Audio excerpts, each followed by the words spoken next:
The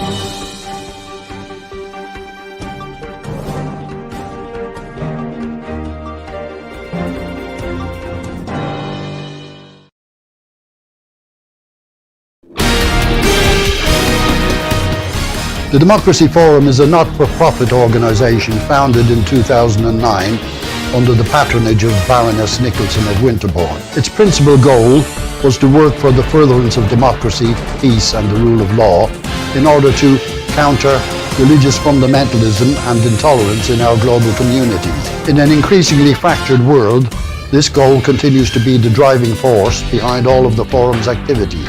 Lord Charles Bruce is the current president of the Forum. Since its inception, the Forum has hosted and co-hosted seminars on a wide variety of topics relating to democracy and human rights across the world. The Democracy Forum encourages academics, students, journalists and other socially and politically conscious people to attend our seminars and to participate in the question and answer session. Details are available on our website, thedemocracyforumlimited.com.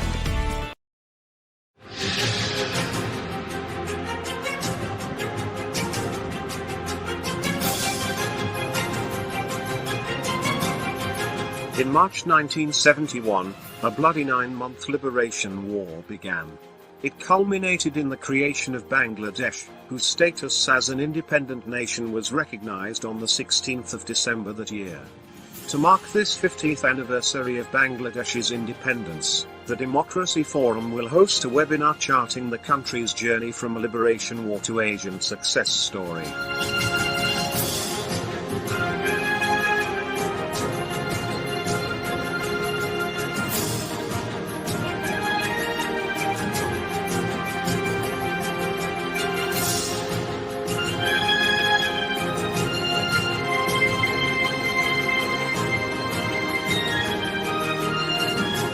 Please join us in this 50th anniversary year to celebrate, comment and bring your questions for the panel.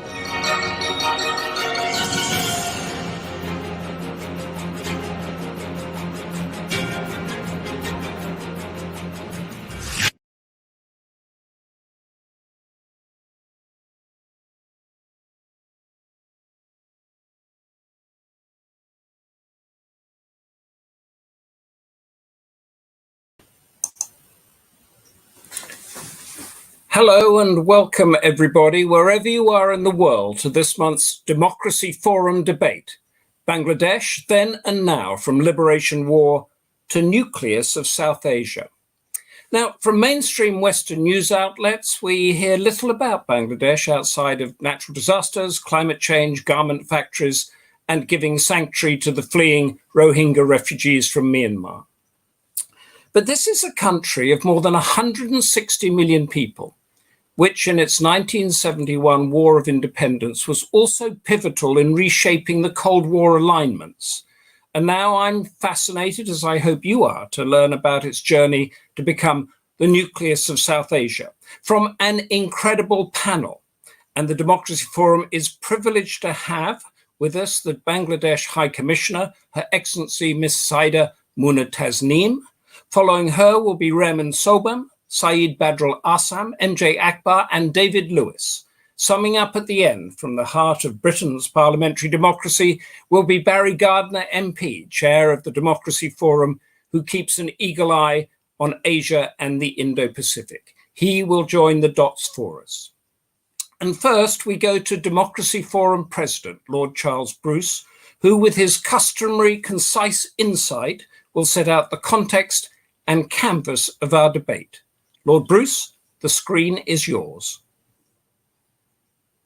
On behalf of the Democracy Forum, I would like to welcome you all to the webinar which we're hosting this afternoon as our tribute to the 50th anniversary of the independence of Bangladesh. I would like to thank the team at TDF for organizing the proceedings today and for ensuring that you're able to view the broad panorama of momentous events which have determined the development of Bangladesh as an independent republic over the past half-century. We're particularly fortunate to have been able to convince such an erudite group of contributors to join our panel today. And it's not often that we're able to draw on the living memory of historical actors who have participated in the critical moments of their nation's evolution. Grateful thanks, as always, to Humphrey Hawksley for agreeing to act as moderator. Our topic has been carefully chosen today to expand on the idea that Bangladesh should be granted a special status in South Asia, primarily because it is a state which emerged from the depths of a particularly bloody conflict and which was established with a constitution based on a clear and unambiguous set of principles, which had formed in the mind of a remarkable man, Bangabandhu, Sheikh Mujibur Rahman.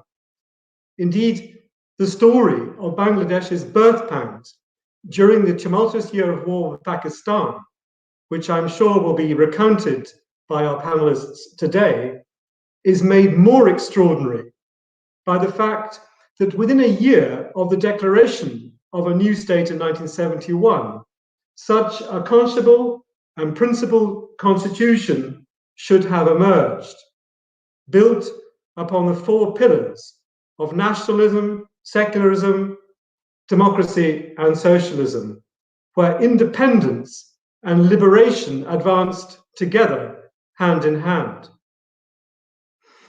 Of the four pillars, it's perhaps secularism which is the most problematic today, not because of the specific circumstances of Bangladesh, but because of the deliberate erosion of secular democracy that has become such a destructive and divisive weapon in the armory of state suppression currently deployed by several countries in South Asia, which feature regularly in our webinars.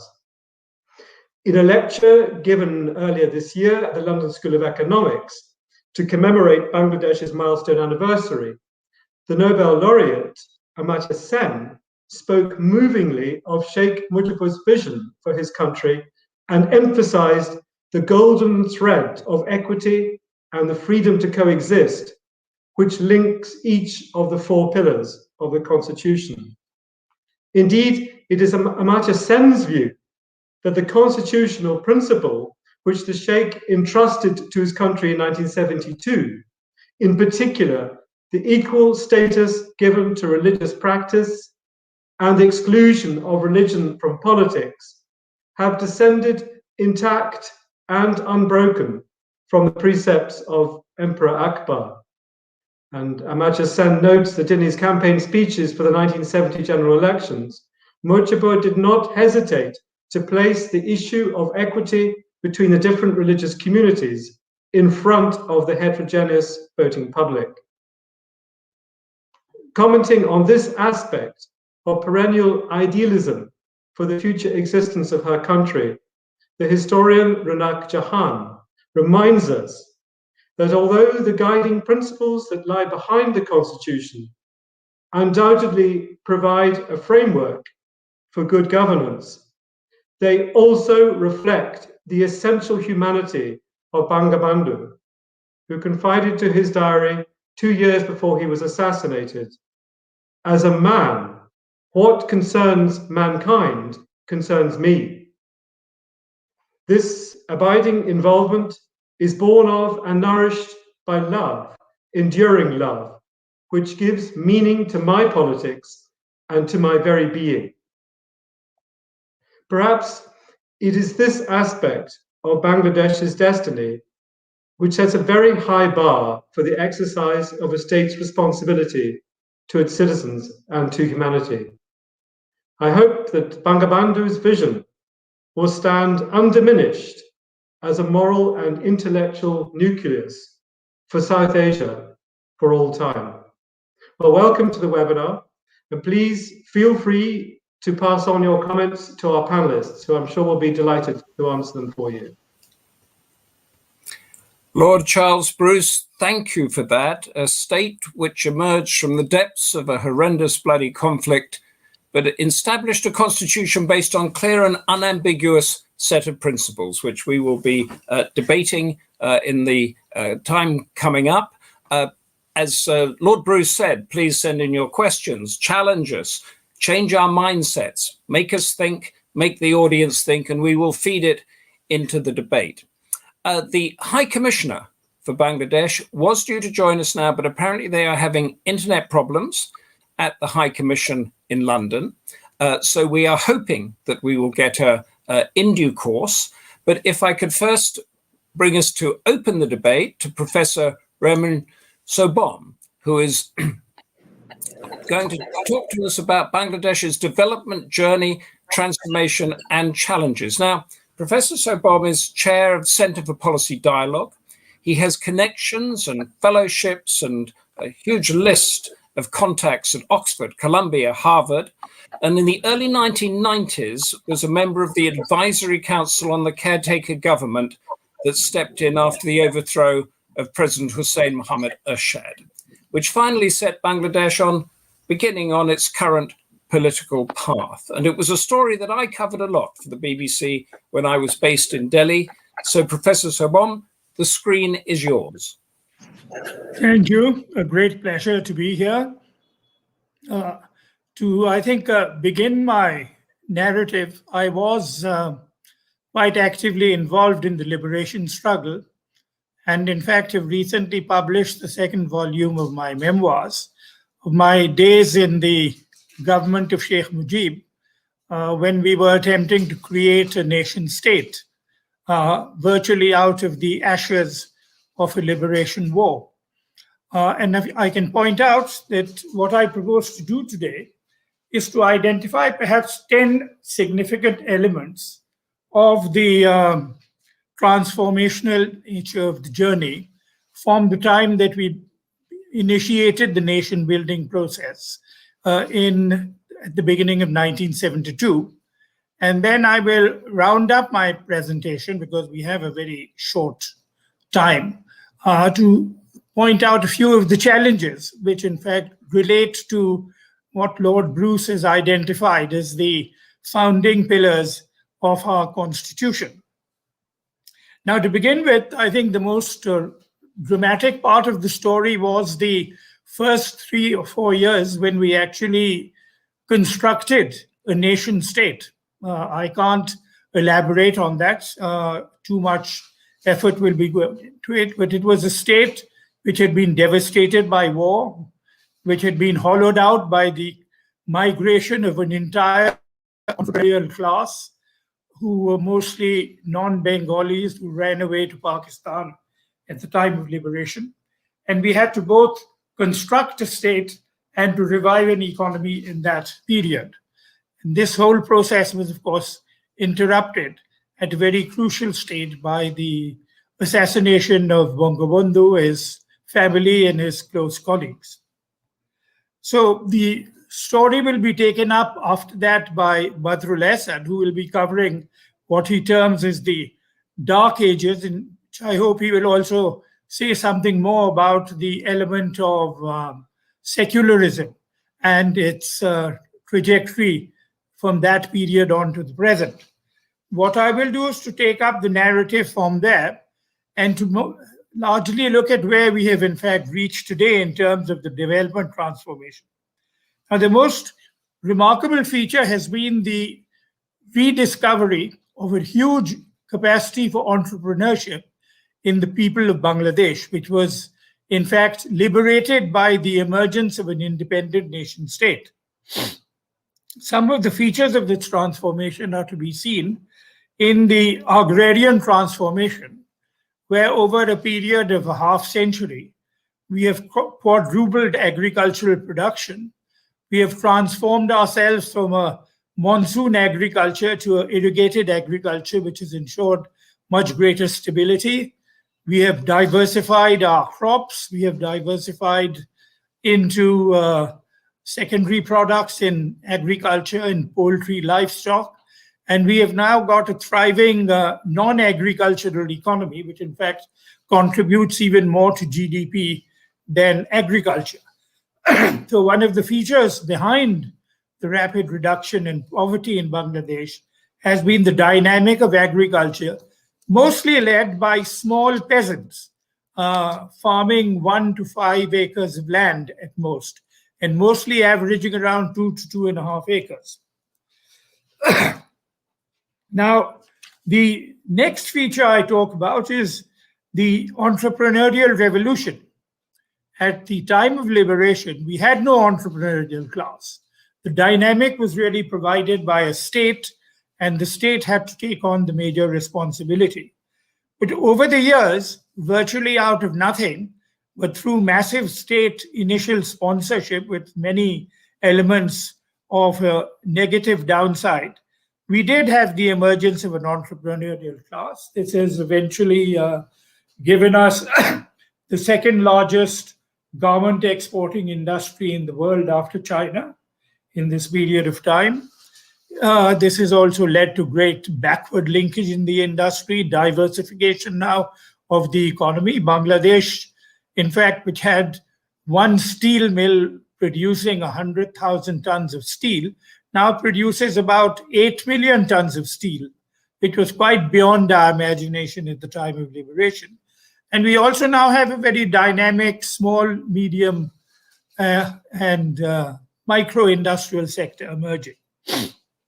The next significant contribution has come from what we call our working women. This again has been another revolutionary transformation.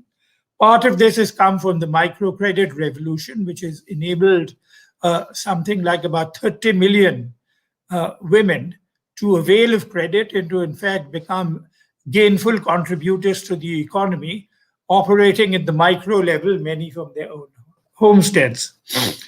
We've had a significant educational transformation where today virtually everyone is in primary school, a large number are at secondary school, and in both primary and secondary education, girls outnumber boys, which is one of the remarkable achievements.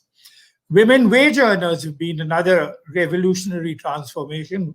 Poor women, mostly operating in the seclusion of their home, have now come out of their home and are now living in our urban sector, and our wage workers, about 4 million of them are working in the garment industry and provide as much of a dynamic to the industry as the garment entrepreneurs. The fifth element is our migrants. This again has been quite remarkable. People risk life and limb now to go to any part of the world which they think provides an opportunity. This was a country where once upon a time to go from your village to the nearest district town was a great adventure.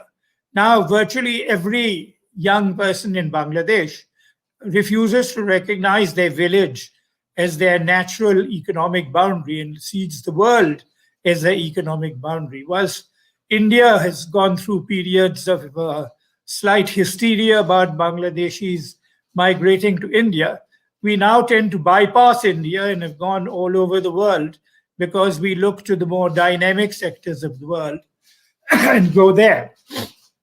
The next has been the human resource development transformation, the spread of education, the universalization of immunization, and which has now given us health indicators, including longevity, including the different elements of healthcare, where our numbers are rather more favorable even than India's today. Then the seventh has been the NGO revolution. David Lewis is an expert on that and may say more about that. What has been significant about that is that we have not only helped reduce poverty, we have brought in a whole generation of educated young people from the urban sector to come and work in the rural areas. And in the process, we have then empowered and energized the whole large constituency in areas from sort of microfinance to health, education. And many of the improved indicators in human development originate in the NGO revolution. We've had two pioneers in Yunus, a Nobel Prize winner who has set up the largest microfinance institution in the world, and Abid, who in fact has set up what is now recognized as the largest NGO, corporate NGO in the world. The next one has been the ICT revolution, the most recent one. And that too is a development which is ongoing and which in fact holds out great promise for the future. We probably now have a much higher coverage of IT phones even than India today. Infrastructure transformation, where the government has played a leading role, has been very helpful. We are now, in fact, generating energy surplus to our needs when we were running a huge deficit a short while ago. Our transport infrastructure has also been significantly developed. And of course, the end result of all this has been that we have now been in the last decade operating at the level of 7 to 8% rates of growth, which are one of the highest in the world. We have significantly reduced poverty. We have got improved human development indicators, and it has now graduated us out of the ghetto of the LDCs and have taken us onto the next stage. We legitimately aspire to evolve into an upper middle income country. Now, let me round this up very shortly. I do hope I have a few minutes to talk about the challenges. Every upward trajectory has, of course, also its challenges which need to address some of the downside. Our entrepreneurial revolution has, of course, had many negative features. State-sponsored entrepreneurship has led to massive injections of state resources, including credit, which has led to, in many cases, large-scale default due to weak regulatory interventions, again, due to malfunction in the way in which the relations of the state to the market have, in fact, tended to operate. Our democratic journey has been uneven. We've been through episodes of cantonment rule. When, in fact, democracy was restored, we had to operate with a dysfunctional parliament where it was boycotted for large periods of time by the opposition, leading then to an unaccountable government and the dominance of the executive in our governance process. It was a very exclusionary democracy with money and muscle power playing an important role and leading to state capture now by people with large resources, so that representation in parliament is in fact now got hardly any presence of an opposition, and in fact is mostly occupied by people categorizing themselves as businessmen. People with modest means, working class people, people from the lower middle class, the same category of people, such as Bongo Bandhu, who in fact drove the democratic transformation of the struggle over here and came from modest backgrounds, could not expect to in fact now get into our parliament today because of the exclusionary nature of that. Political parties have also gone through a process in which absence of democracy within the party has again led to a disconnect between party and people, which in fact has led to political parties now being motivated more by material expectations rather than a commitment to a public purpose. This has, of course, also led to weak and politicized governance. Law enforcement itself has also become politicized, so that those who have the protection of the state are likely to, in fact, improve their prospects, those who do not face problems. Justice has often tended to be one-eyed, where, in fact, much depends on who you are and what your connections and resources are. And this, of course, has all led to problems of a crisis in governance, leading to a partisan bureaucracy, lack of transparency and accountability. Those of you who have been reading your newspapers have seen the picture of this brave journalist, in fact, peering through the bars of a police van, who was trying to do her duty by, in fact, doing some investigative journalism, but has ended up behind bars because of that. Now, this, of course, has led to erosion of the autonomy of the media. And, of course, lack of accountability has contributed again to corruption. All this has had an impact on our development transition because it has raised the cost of doing business. It has led to, in fact, high-cost development projects, delays in implementation, and a disincentive for the incoming FDI compared to countries such as Vietnam. So if we want to make the transition, we will have to address some of these challenges. Climate change is an important factor. We are doing a great deal. The government is to be commended in that direction. But at the same time, market forces and unregulated business sector have in fact been abusing the environment for financial gain. All this has led to a much more inegalitarian society, which of course has been one of the main challenges and a diversion from a key element of Bangabandhu's vision and element of the constitution, which was centered on the construction of a more egalitarian society. We've now become a much more elite-driven society, in fact, leading partially to elite capture of the state. We need to provide a much more incentivized structure for, in fact, bringing into play both in participation in the political process and participation in the full benefits of our high rates of growth for a large number of the working people who have, in fact, provided the dynamic of our developmental success. All these I now say, and I conclude by pointing out that because of our high growth, because of the resources which have been accumulated, and because we are now much more self-reliant than we used to be, the opportunities for addressing these challenges are much brighter and stronger than they were when we in fact began this journey with virtually nothing in our coffers and a devastated economy.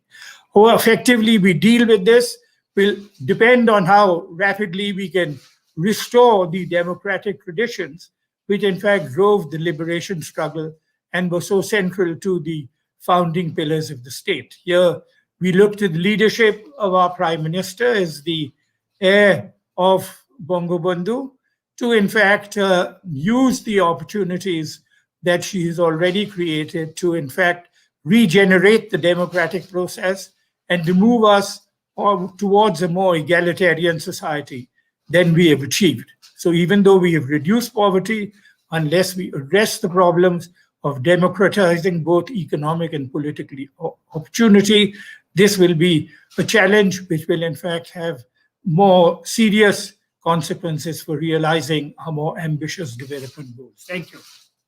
Thank you. Thank you very much, Professor Rehman Sobhan, for that. I just wanted to, before we move on, I wanted to ask you one point, taking your mind back to when you were a liberation activist. You've just given us a very detailed account of what's been achieved and the challenges, with, of course, the knowledge of a whole career, your distinguished career. When you were a young activist, what would you say is the biggest element that's taken you by surprise?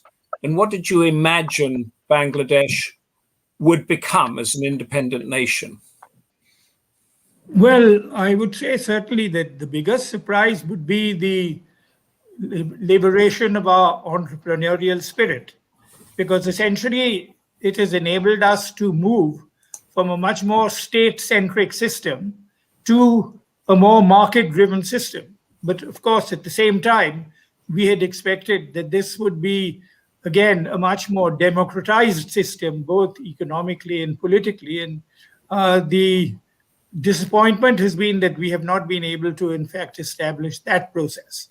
But the economic transformation has been, in many cases, quite miraculous. And no one could imagine that a country which began under such adverse circumstances could have reached the levels that we have reached today.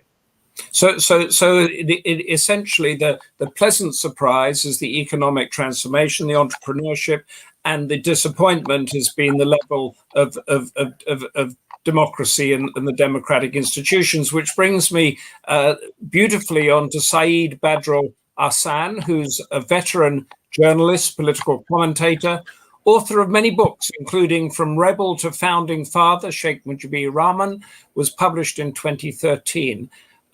Syed contributes to a string of mainstream newspapers. I won't mention them all because the list goes on here, but he is a voice to be reckoned with. And he's going to be talking to us about Bangladesh's dark ages, the counter-revolutions, 1975 to 96, and then 2001 to 06. Syed, the screen is yours. Thank you, Mr. Hawksley, and thank you, Lord Bruce, and greetings to all my fellow panelists here. On the day that Bangladesh achieved independence, was liberated on December 16, 1971, the government, which had organized and administered the war of liberation, that government decreed that 4 political parties, the Pakistan Democratic Party, the Nizam-e-Islam, the Jamaat-e-Islami, and the Muslim League, would be banned. The reasons were 2. Firstly, Bangladesh would be a secular state where religion or religious politics would have no place. And secondly, these 4 political parties had actively collaborated with the Pakistan Army throughout 1971. Now, moving on from there, in 1975, August 15, 1975, the father of the nation, Bangabandhu Sheikh Mujibur Rahman, was assassinated with most members of his family. And within a month of his assassination, I refer to this period as the period of the counter-revolution, as the Dark Age, because of all the darkness that we went through. We are observing the 50th anniversary of the country's independence, but this period is also one that should be remembered, that should be recalled by every generation of Bengalis, and indeed by historians everywhere. So within a month of Bangabandhu's assassination on the 15th of August 1975, the regime that took over, and the regime was curiously led by his political colleague, his Commerce Minister Khundukar Mushtaq Ahmed, who was helped in the coup by a group of majors and lieutenant colonels. That regime decreed in September 1975, slightly more than a month after the assassination, that there would be an indemnity ordinance which would protect the assassins of the father of the nation. But that is something which is unheard of. First of all, these assassins succeeded in killing Sheikh Mujib and in overturning his government. And then you have this law coming in, this law promulgated called the Indemnity Ordinance. So that was in September 1975.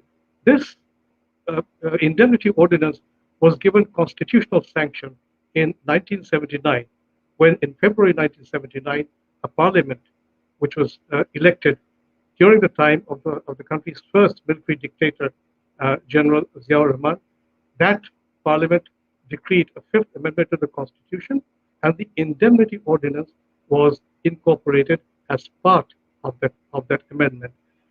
This is one aspect of the first steps toward darkness that the country took.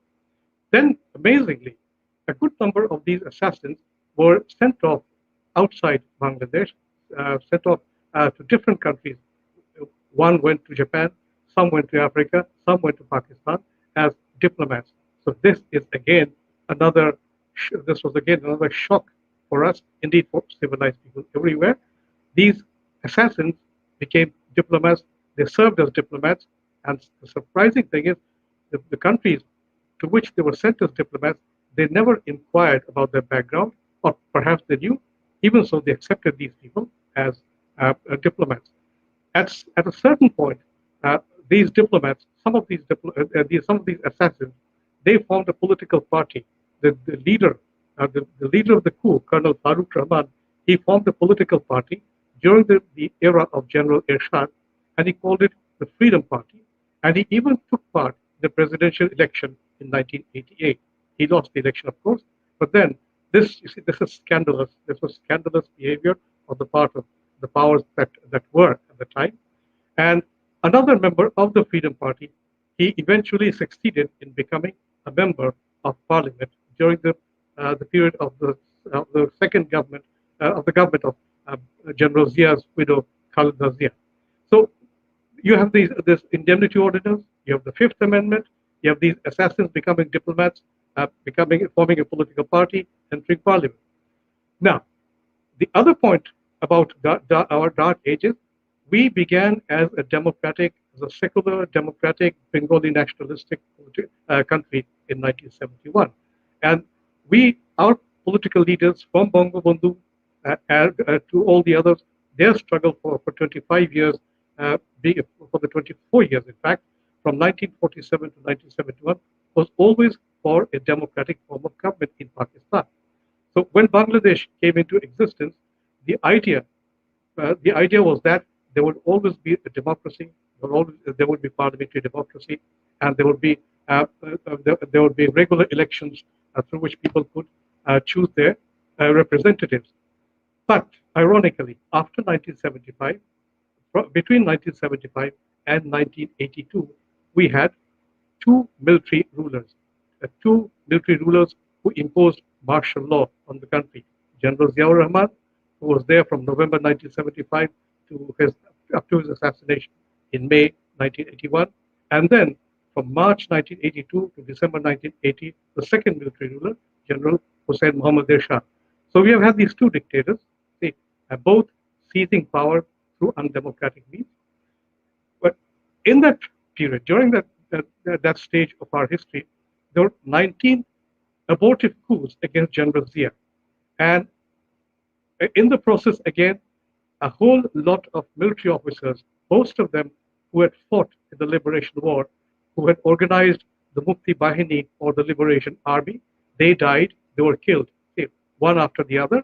Hundreds of soldiers were murdered on charges which were trumped up, and senior officers they were killed in their own infighting.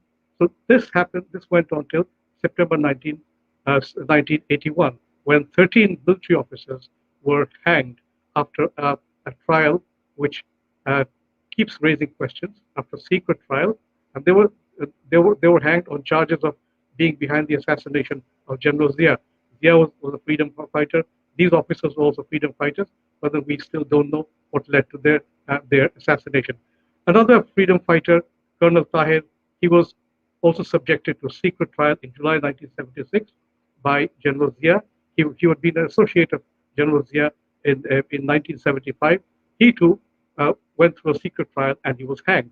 This is one aspect. Then the rise of communal politics in the country. You see, from 15th August 1975, we are gradually going down the path of non-secular politics, because on the day before 15th August 1975, every day Radio Bangladesh, in Bengali we call it Bangladesh Betar or Radio Bangladesh, it started its transmission with readings from 4 religious books: the Quran, the Bible, the Tripitaka of the Buddhists, and the Ramayana of the Hindu religion.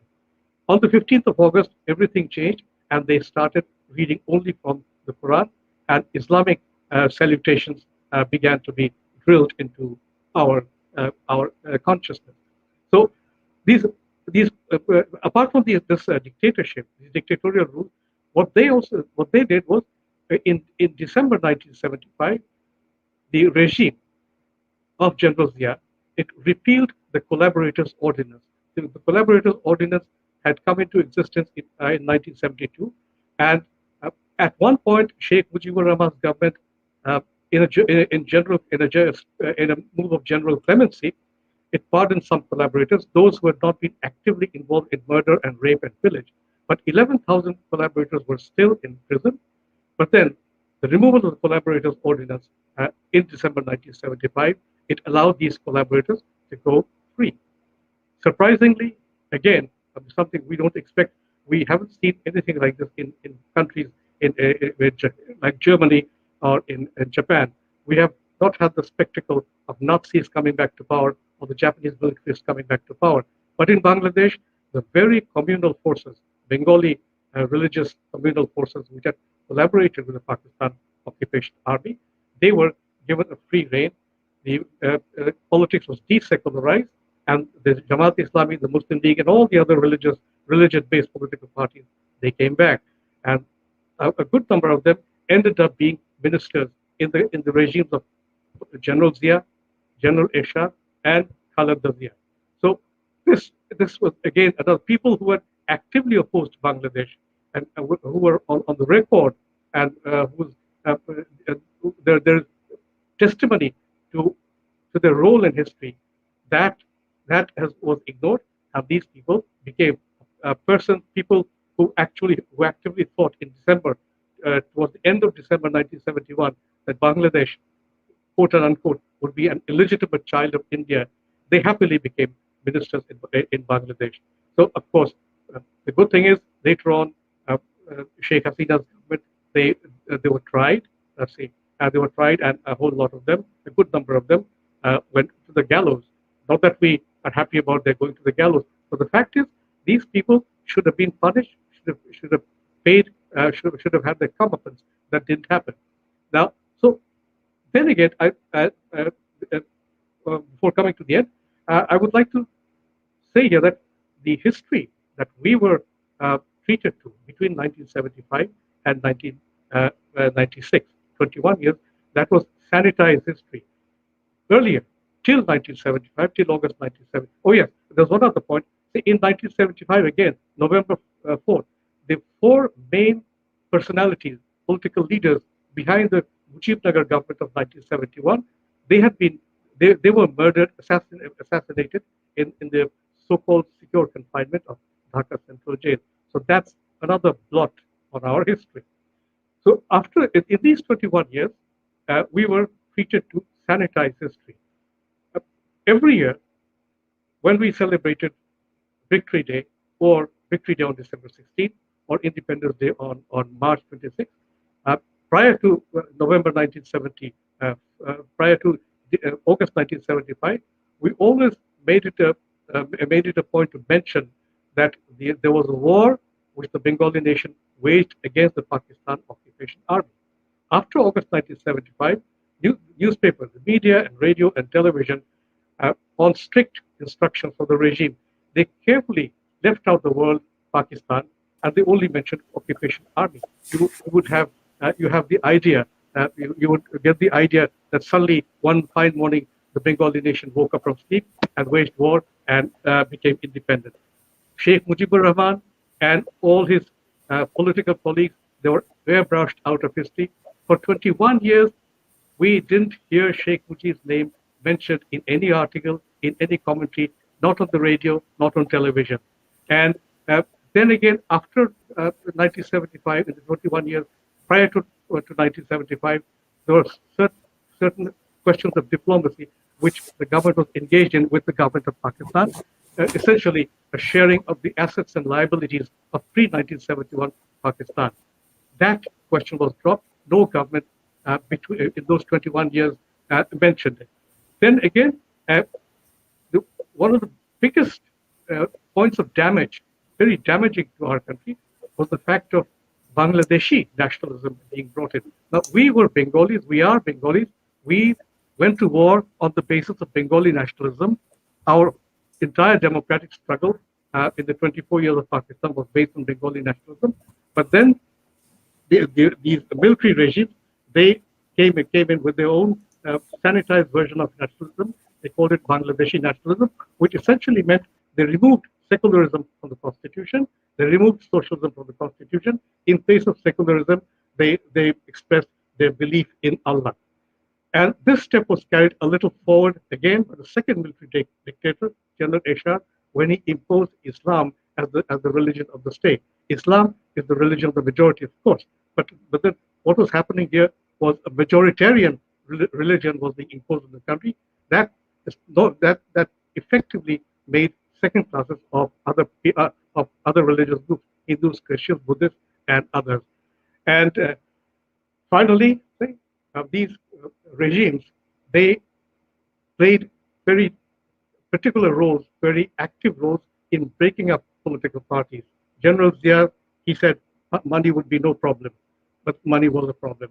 And General Ershad, of course, he was there. He was the longest surviving dictator in Bangladesh, and he during his time, it was a civil, military, bureaucratic complex that took over the country.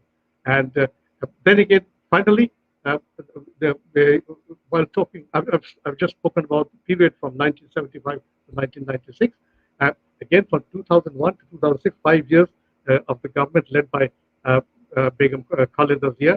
That again was a reversal of history. What Sheikh Hasina's government between 1996 and 2001 had achieved or was trying to achieve, that was again overturned by Khaleda Zia's government between 2001 and 2006. So that was the dark age. That was the period of counter-revolution. And so far, we have had problems, as Professor Rehman Sobhan pointed out. We do have problems, and we do have a whole lot of mountain to climb. The impediments are still there, but then we are happy that we are finally on the road back to our goals of democracy, secularism, nationalism, and maybe perhaps socialism in these days when socialism is no more the norm. I thank you. Syed, thank you very much for that enlightening but grim account of the Dark Ages. There's two periods of Dark Ages with Bangladesh. Now, I would come in with a question, but we are lucky enough to have with us now the High Commissioner for Bangladesh in London, Her Excellency Saida Muna Tasneem, whose curriculum vitae, I have to say, had me on the edge of my seat as I went through it. Her diplomatic career has taken her through dealing with refugee crisis, money laundering, counterterrorism, women's empowerment, and national defense.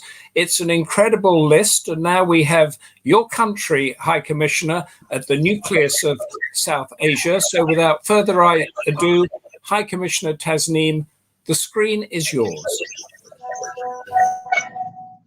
Thank you, Mr. Hawksley. It's wonderful to be here. I do apologize to particularly all my co-panelists and to you and to the Democracy Forum, particularly Mr. Barry Gardiner, MP, the chair, and of course to my, my guru, Professor Rehman Sobhan. I couldn't be here to listen to him speak. I missed but I listened to a little bit to my other senior friend and colleague, Mr. Syed Badrul Ahsan. It was wonderful listening to the last bit of his speech, where he's promoting, he was reasserting the fundamental values of state policy of Bangladesh. So I want to thank everyone in the Democracy Forum for inviting me here. And particularly given the fact that, I understand they are celebrating the 50th or golden jubilee of the independence of Bangladesh. And I thank them for such a wonderful title, Bangladesh Then and Now, From Liberation War to Nucleus of South Asia. Couldn't have been a more befitting title, reflecting on our liberation war and the values and why did Bangladesh emerge as a people's republic from an Islamic republic. And I think Syed Badrul Ahsan has amply, very in detail reflected on that. But thanks to everyone for inviting me here. I think, I would start with the topic where it says from liberation war to nucleus of South Asia. In fact, the liberation war, Syed Badrul Ahsan has mentioned that why the liberation war explains. Now, sometimes what I see in the United Kingdom, the fact that in 1947, the British had left us nicely, in the Ratcliffe line was drawn and we were left with, on the basis of religion, with an Islamic republic. In fact, the first Islamic republic of the world, and Pakistan was the first republic because Iran came much later. And the fact that, the Bengali nationalism did not allow us, there was this disruptive politics led by our father of the nation, Bangabandhu Sheikh Mujibur Rahman, where, the way the status quo was left in 1947, there would be, Muslim-based Islamic Republic of Pakistan and, India and Bangladesh. The people of Bangladesh would, even though geographically and culturally very, very different, would coexist with in such a system. Did not, eventually it didn't sustain. It was not tenable. And why, I think Syed Badrul Ahsan has explained, and I'm sure Professor Rehman Sobhan reflected on it, Bangabandhu Sheikh Mujibur Rahman's struggle and leadership for this 23 years, whereby in 1970, in 1952, the language movement transformed into a 6-point demand for self-determination. There were economic, political, cultural, and other discriminations.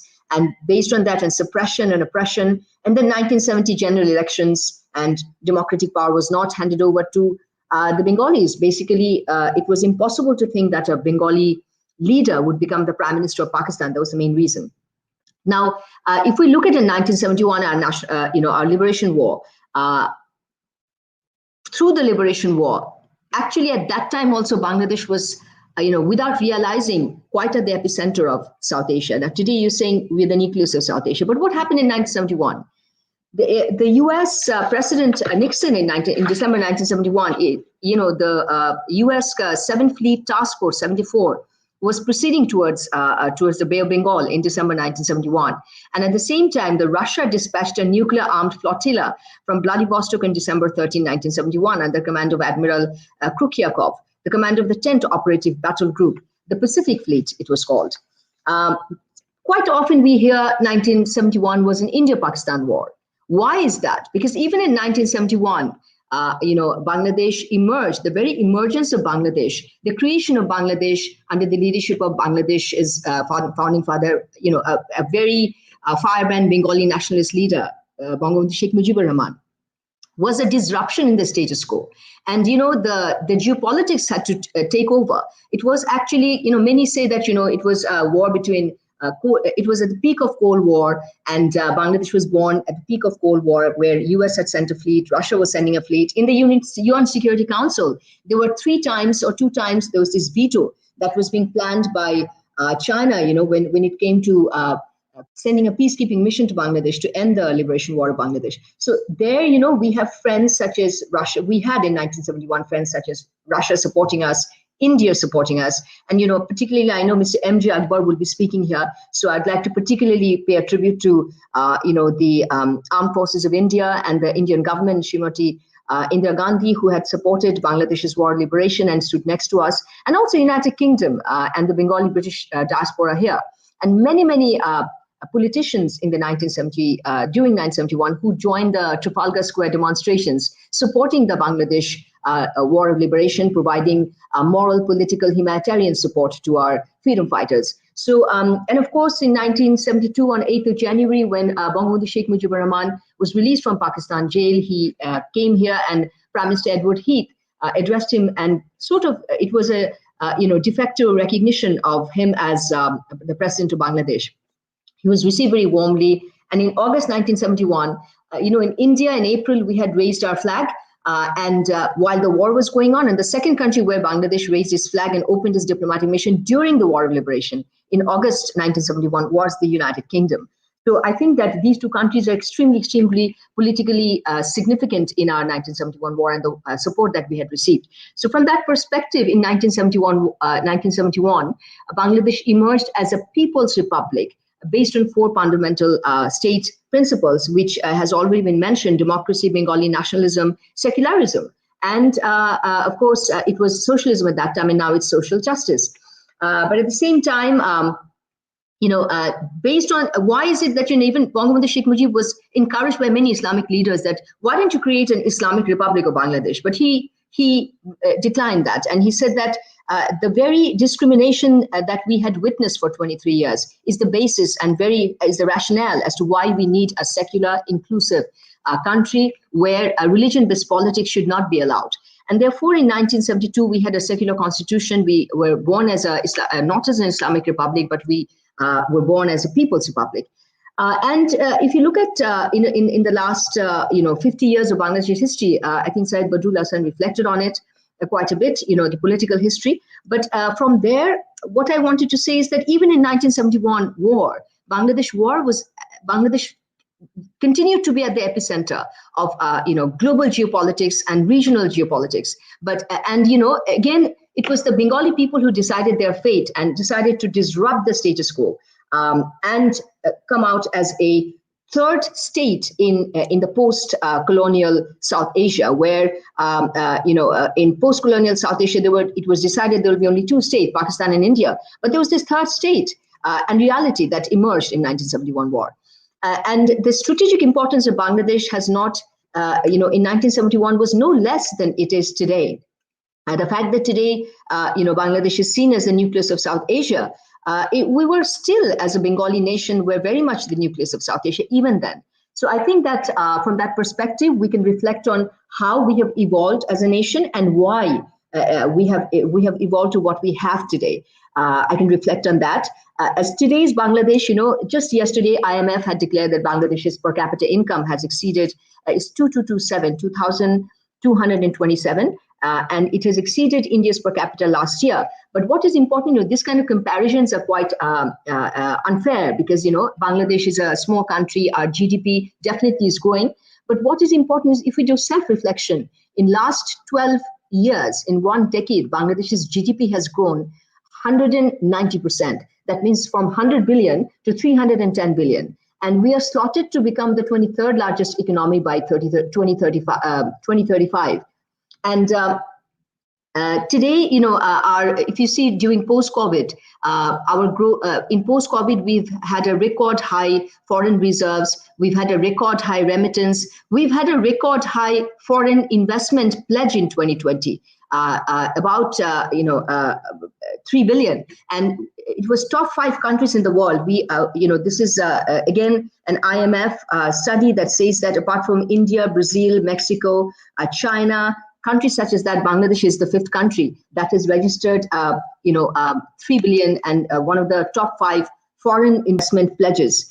And if you look at Bangladesh-UK relations as well, in Prime Minister Boris Johnson's message on the 50th anniversary, he says that Bangladesh is one of the fastest growing economies in the world today, and on the basis, UK looks forward to have more shared prosperity with Bangladesh under its Global Britain policy. So currently, if you look at our economic indicators, definitely it is the fastest growing economy in South Asia. But geopolitically, also our importance is extremely, extremely high even now. As you know that John Kerry was in Bangladesh, and Alok Sharma will be visiting Bangladesh. The thing that we are a leader in climate change, a current president of Climate Vulnerable Forum. So all these leadership that Bangladesh takes and the geopolitical importance of how Bangladesh's foreign policy is slotted. Currently, we are asked that whether we're going to join the Indo-Pacific Alliance or we're going to join the BRI, the Belt and Roads Initiative. But, we have always maintained Bangabandhu Sheikh Mujib's foreign policy, which is friendship to all and malice towards none. And, good neighborly relations and a balanced foreign policy. So we continue to do that. So from every perspective, all rivers flow to Bengal. And at the end of the day, we do have 2 very important neighbors who are geopolitically very important. One is India and the other one is Myanmar. And the fact that we host 1.1 million Rohingya refugees, we are a climate leader. The fact that, geopolitically, geoconnectivity-wise, we are a frontier state, the last frontier in South Asia, where Southeast Asia or the ASEAN starts. So from geoeconomically, we are still, we continue to be, if not the only nucleus, but an emerging and important nucleus in South Asia. This is all true.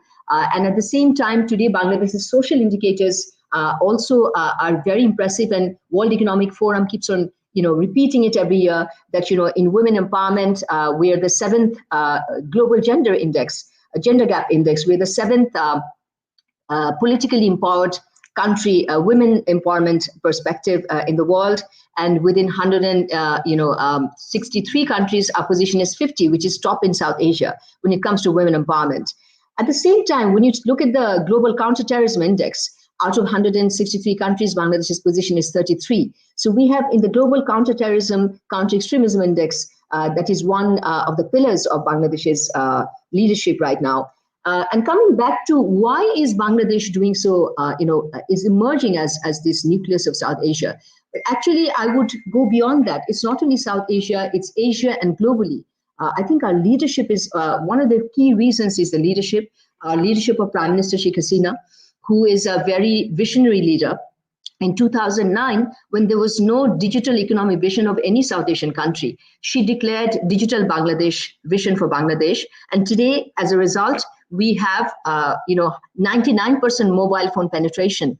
We have 60% internet penetration. Big names such as Google, Wipro, Infosys, IBM, YouTube, every big company is in Bangladesh. Dhaka Stock Exchange's 20% has been procured by Shanghai Stock Exchange. At the same time, our Alipay and Alibaba and Gates Foundation has procured Bcash. It's a fintech company. So this kind of big names investments are coming into Bangladesh. So from that perspective, we must ask that why is Bangladesh doing so well? Number one is leadership. As I mentioned, that we have a leader who is US foreign policy thinkers, top 10 thinker for defense and security and counterterrorism. She is absolutely zero tolerance towards counterterrorism and counter-extremism. She is promoting women empowerment, and she believes in our people's capacity and resilience. Our people's skill to resilience. So in climate and natural disaster leadership, also Prime Minister Sheikh Hasina is giving global leadership, and Bangladesh is a global leader in our natural disaster. So our people is number one is leadership. Number two is our people. And if we look, our population is 65% young population.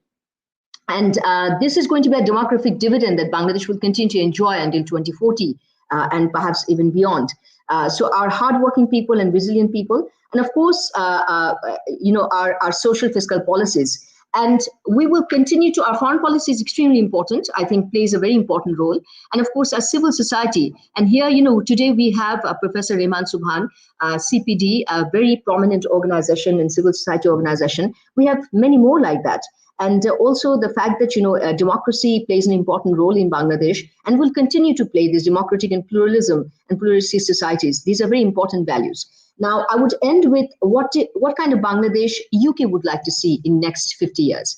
In next 50 years, we see that UK should continue to support Bangladesh's secular and, inclusive and democratic values and, national character and the regional importance of Bangladesh. That means strategically, UK. We have the 4th strategic dialogue between Bangladesh and UK coming up on 1st of July, and we are trying to create more partnership in contemporary issues such as digital partnership, climate partnership, and of course, education partnership. These are the areas that will continue to, and skills and innovation partnership, and definitely counterterrorism partnership. So these are the areas where we encourage the UK government to look into Bangladesh, to continue to support its secular and inclusive nature, its democratic and pluralistic values, and at the same time, its economic possibilities and potentials. And definitely its role in South Asia as the one could say nucleus, but I would say the key point of connectivity and geo-economic value of Bangladesh. And I want to thank Democracy Forum one more time for giving me this opportunity. And I'd like to pay a special, tribute to Professor Rehman Sobhan and also Mr. M.J. Akbar for joining us. Because, just last 26th of March, for 1 week, Bangladesh celebrated 50th anniversary of our independence, where all South Asian leaders expressed solidarity with the third state in post-colonial South Asia. That is emergence of Bangladesh, and Prime Minister Modi was also there on 26th of March. And we especially thank the role of India and Bhutan, countries that had supported us during our 1971 war, before we actually earned our victory on 16th of December. So with those words, thank you very much. Thank you very much for that insight there. And now all of you audience out there, challenge what the High Commissioner said. She is the voice of the Bangladesh government. If you've got any questions, if you've got any challenges, just let us know. Different arguments, different perspectives. That's what Democracy Forum debate is all about. And if I could, High Commissioner, just ask you one question that's come in from YS Gill. How will your government curb the activities of fanatical groups which enjoy the patronage of foreign Islamists? If you could just give us it in a nutshell, a very quick answer of what your principles are in dealing with that issue.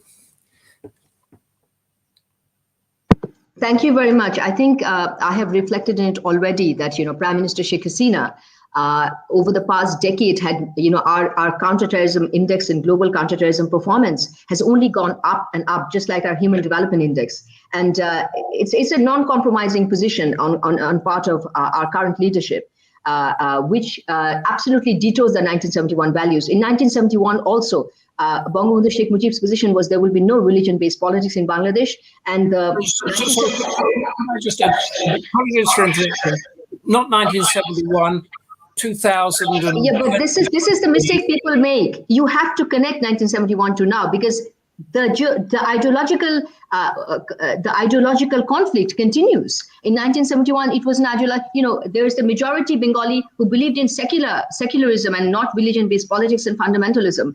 And currently, the same ideological conflict goes on. So currently, it is extremely important that Bangladesh continues with these policies of countering fanatics, religion fanaticism. If you look at 26th of March, Prime Minister Modi's visit, and right after that, you've seen that there was demonstrations by Islamic, social organizations protesting his visit, and there the government had handled it with zero tolerance, and it will continue to handle it like that. So there will be no place for religion-based politics in Bangladesh. There will be no place for rise of radicalization or extremism, and the policies will be of current government, Prime Minister Sheikh Hasina's government, will be a zero tolerance towards that. So this is not tolerated. Thank you.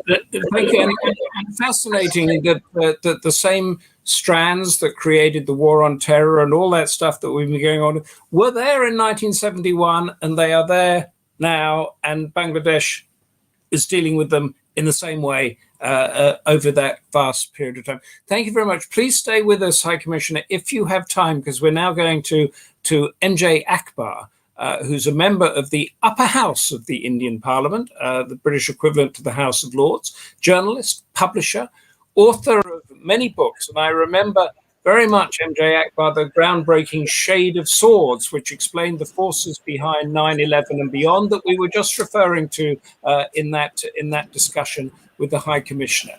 Today, MJ Akbar is going to hone in on the relationship between the two Bengals over the past 50 years. So, MJ Akbar, the screen is yours. Thank you very much, Humphrey. Thank you very much, the forum. Thank you very much, all fellow panelists, and in particular, the High Commissioner. Thank you very much, High Commissioner, for mentioning our Prime Minister's visit on 26 March. And I can reassure you of his deep commitment to friendship with Bangladesh. Is one of the stellar aspects of his foreign policy. As you might have noticed, Humphrey, I feel slightly outnumbered here, and it's difficult after the brilliant intervention by the High Commissioner to do a follow-up act, but I shall nevertheless try my best. Let me begin by doing something slightly dangerous, which is being candid. I think it's important on the two aspects that I shall begin, because they have colored the relationship between our two countries, unfortunately.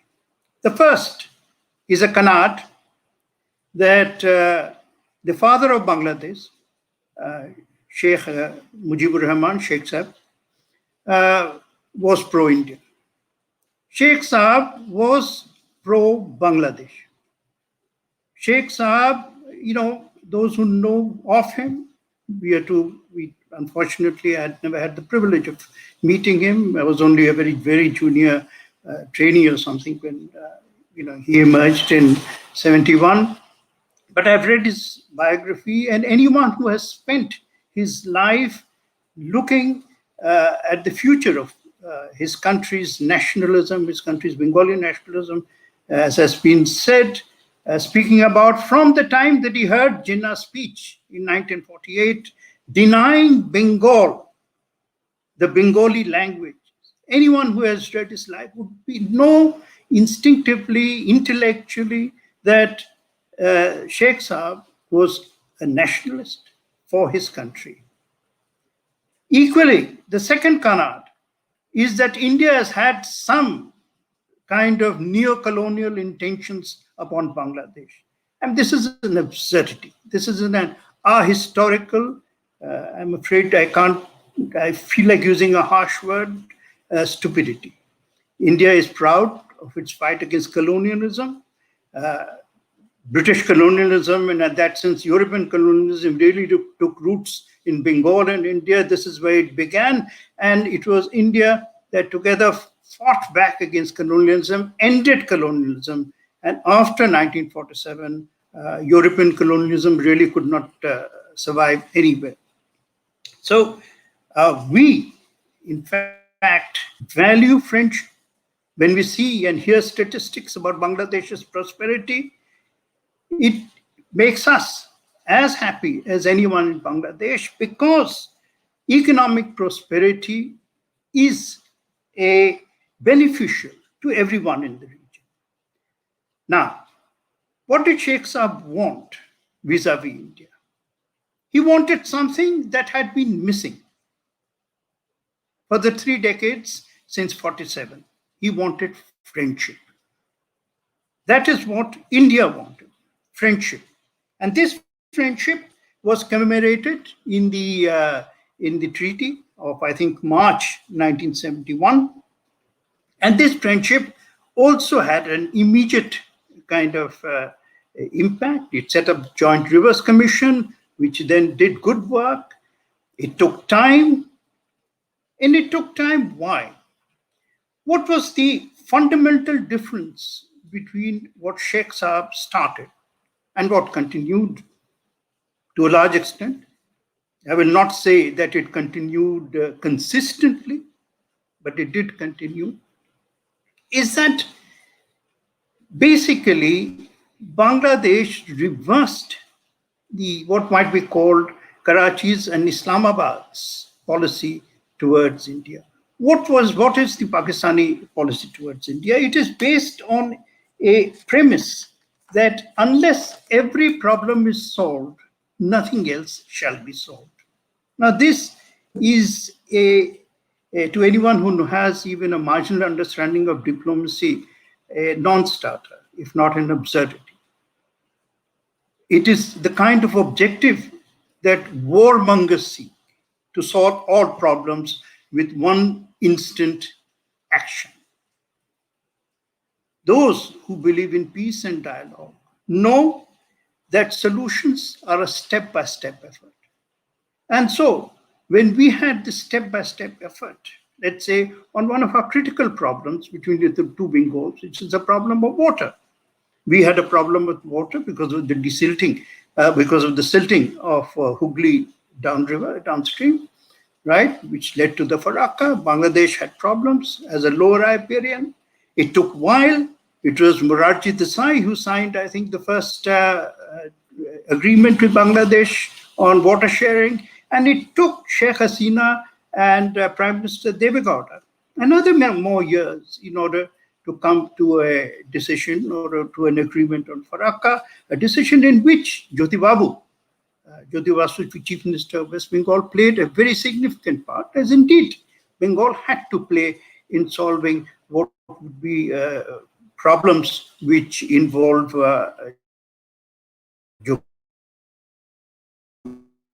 geographic both Bengal.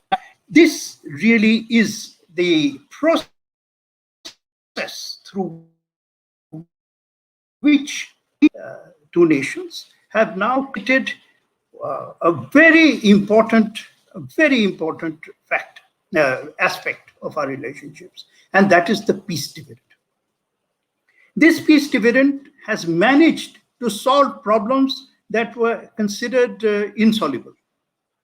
All through history, one of the greatest problems that has existed between neighbors is of claims over land. And what could never be resolved through conflict was resolved through peace, and that was Timbaga, which was one of the outstanding problems left by Cyril Radcliffe. However, it was sorted out. It was sorted out, and in India's parliament, it was supported. Of course, it was the Prime Minister Modi's initiative, but it was supported by all political parties. Now, that is the strength of goodwill that exists for Indo-Bangladesh friendship. And this power of this unanimity should never, never be underestimated. The situation today, as we have heard from all our speakers, and I'm diverting just a little because it has occurred to me to ask Dr. Sobhan Rehman, who knows, I'm sure, Dr. Kissinger well, that Dr. Kissinger was the person who once called Bangladesh, disparaged our friend Bangladesh as a basket case. You should ask Dr. Kissinger today whether he regrets it, because it's a very, very full basket now. And one of the reasons for this reason, of course, the most important reason is Bangladesh's own abilities, its own entrepreneurial skills, which has, as Dr. Sobhan said, brought along a certain cascade of problems, but it is on Bangladesh's achievement. But it is also because the environment of the East has been gaining through the economic element of the peace dividend. Today, there is energy from India is going to Bangladesh. Now, this again is in the, well, to use the same metaphor, in the basket of unimaginables. And there is operation on travel. Let's repeat a simple fact.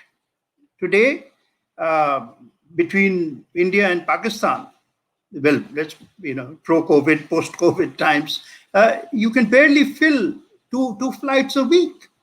But today with Bangladesh, in normal times, when everything resumes, right, there are 10, 12 flights a day. If you go to Atari on our western border, it's a frozen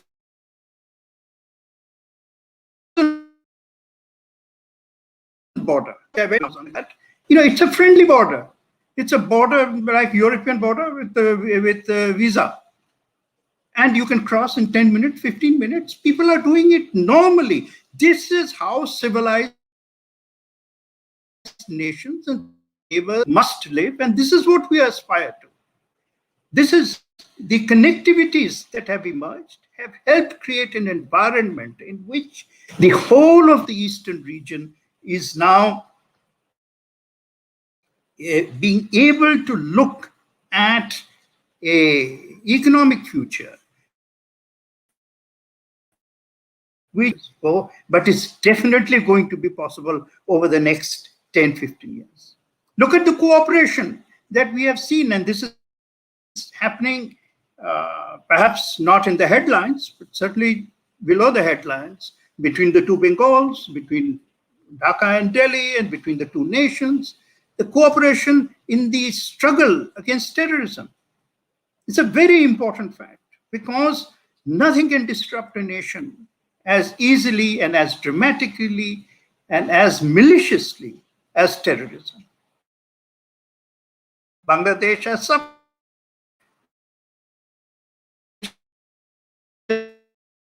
suffered badly. And an exemplary fact for our region and indeed for the world. This there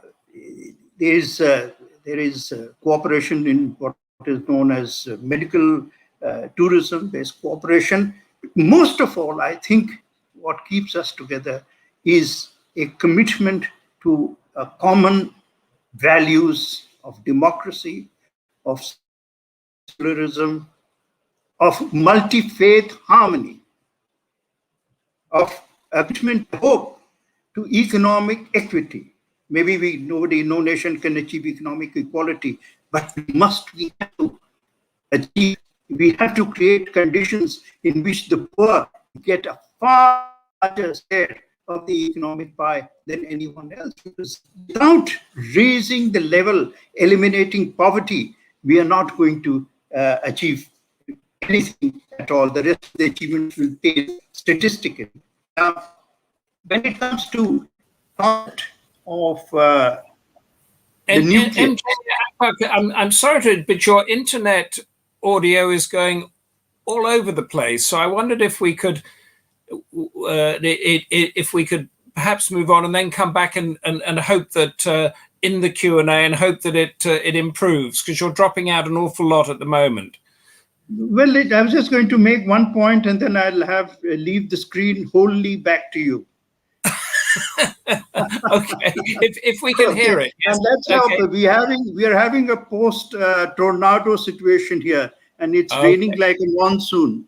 Right. Okay. That side. So I don't know what, but anyway, let me just make my last point that one of the things, great differences that we have seen is that we have ended the concept of Pakistan as the problems that existed with that concept of a monotonous Pakistan, which was ended. But the concept of the nucleus of something, I fully understand a nation's desire to be a nucleus, but we have to think now of a nucleus not as an atom, but of a nucleus as a molecule, and a nucleus in which there is cooperation, and cooperation is the basis of the way forward. Without cooperation, even on the Indo-Pacific, after all, Bengal and the Bay of Bengal are linked, the waters are linked directly in the Indo-Pacific. It is cooperation that we seek between all nations. And cooperation for what? Cooperation for freedom of navigation, cooperation for freedom, cooperation to ensure that there is no domination on the rights of travel and the rights. And I think if we are committed to these principles, then the way forward actually becomes far easier than just using diplomacy as a set of tactical approaches. We need a common strategy. We are building a common strategy. There are institutions like BIMSTEC which are working forward towards it. They need far more activity, in my view, than they have at the moment. And I think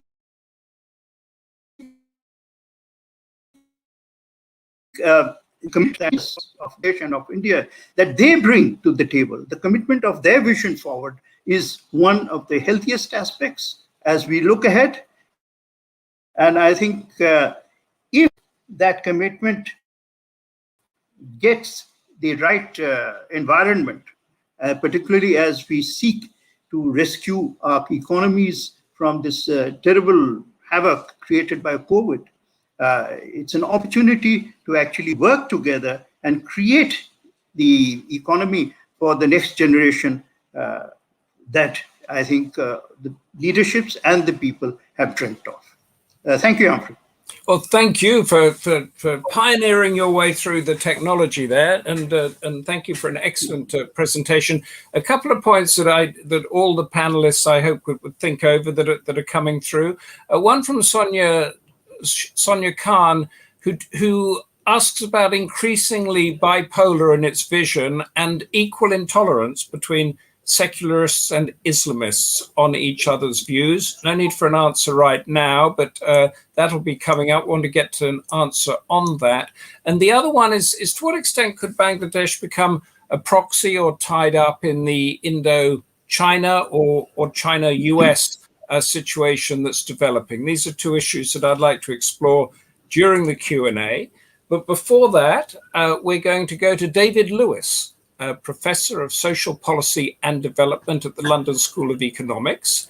And as a young anthropologist, he cut his teeth with regular field work in Bangladesh. He knows a lot about development, not just there, but also he's worked in Albania, the Philippines, Russia, and Uganda, as well as across much of South Asia. So, David Lewis, will you tell us how civil society and development is faring in Bangladesh? Thank you. Thank you very much. And thanks to the Democracy Forum for this opportunity to speak on a panel with such illustrious and experienced colleagues. As Humphrey said, I've been visiting Bangladesh fairly regularly since the 1980s, but I'm speaking to you very much as an outsider, and it's a great privilege to be here.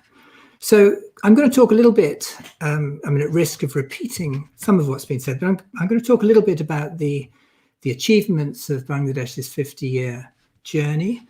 And then I'm also going to talk a little bit about some causes for concern.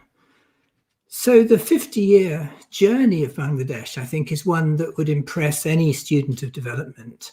And despite its fragile and unlikely origins, its historic lack of geopolitical importance and the relative absence of natural resources, the country's environmental vulnerability, and its frequent political instability, it's made huge and, I think for some people, quite surprising gains in terms of economic development. As we've heard, it's recently graduated to be a middle-income country. In 2020, the IMF estimated that its per capita GDP had overtaken that of India. And Bangladesh has become a leading garment exporter. Particularly impressive as well are its gains in the field of social development. Almost all its children now complete primary school, while only a third of them did in the 1980s. Female literacy in Bangladesh is higher than India's, 72% as opposed to 66%, far better than that of Pakistan, it's only 46%. Bangladesh's infant mortality has dramatically improved, also better than both Pakistan and India. And female participation in the labour force is also higher. When it comes to health, also dramatic achievements. Life expectancy was just over 46 years. In 1971, it's now over 72. Moving away from these kind of development indicators, Bangladesh has long been taking a leading role in international climate action. And its generous response to the 2017 Rohingya crisis was one that I think we could say sets new international standards of humanitarianism. And as we heard from Professor Sobhan earlier, at the heart of these achievements, in addition to the government, has also been its non-governmental sector, its civil society organizations, which have played a major role in these achievements alongside the government. Historically, we've had, for example, Zafrullah Chowdhury on essential drugs and public health. Fazle Abed's organization BRAC has already been mentioned with its achievements in many areas, child health, education, many others. Muhammad Yunus with his work on microcredit and entrepreneurship development, and many others, many other organizations. So all of those things, I think, are tremendously important. But I want to now move on to a few causes for concern around the trends within this once vibrant civil society. I would argue that the first of these is that civil society has become less diverse, less innovative and radical, fewer NGOs engaged in the kinds of activities that we once saw. In my own research in recent years with Abu Hussein, we've done detailed on-the-ground fieldwork around issues of local governance and development in 3 different locations in the country, both in the middle of the 2000s and more recently in 2017, where we went back to the same locations. And we noticed the decline of rights-based development work by NGOs and a shrinking of local civil society space, with most local institutions now strongly co-opted or controlled, by the ruling party, whether we're talking about community associations, professional groups, business associations. So that's one set of problems that I think are a cause for concern. The second is the trend around political and human rights. And I think the fact that, we've talked a lot about the secular traditions of independent Bangladesh, but I think it's also fair to say that the government has a patchy record of protecting liberal voices. So, for example, the so-called atheist bloggers, 11 deaths between 2013 and 18, and many of these independent thinkers fled abroad. Also, there are concerns about the 2018 Digital Security Act, which has allowed authorities to jail critical voices. A very high profile of that a couple of years ago was the renowned photographer Shahidul Alam, and there have been others. In 2020, the Asia Human Rights Commission reported that 138 people had been arrested for criticizing official corruption or criticizing the Prime Minister or her family. So I think there are concerns around rights. And then finally, also press freedom. There are some who see that in jeopardy as well. There have been increasing numbers of attacks on journalists and on human rights defenders, whether those are in the form of physical attacks or threats or vexatious legal cases. And actually, just this week, a prominent journalist of Proktomalo newspaper, Rosina Islam, was arrested and held, allegedly for her investigations into corruption in the Ministry of Health. So I've tried to tell an extremely positive story, but I've also tried to raise some concerns. I want to end with 2 points, really. The first is that the world should pay more attention to Bangladesh. There's no excuse for its continuing status, as Naomi Hussein has put it, its light imprint on the international imagination.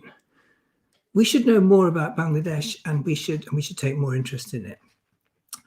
But I think at the same time, we should note that it's a country at quite a risky crossroads.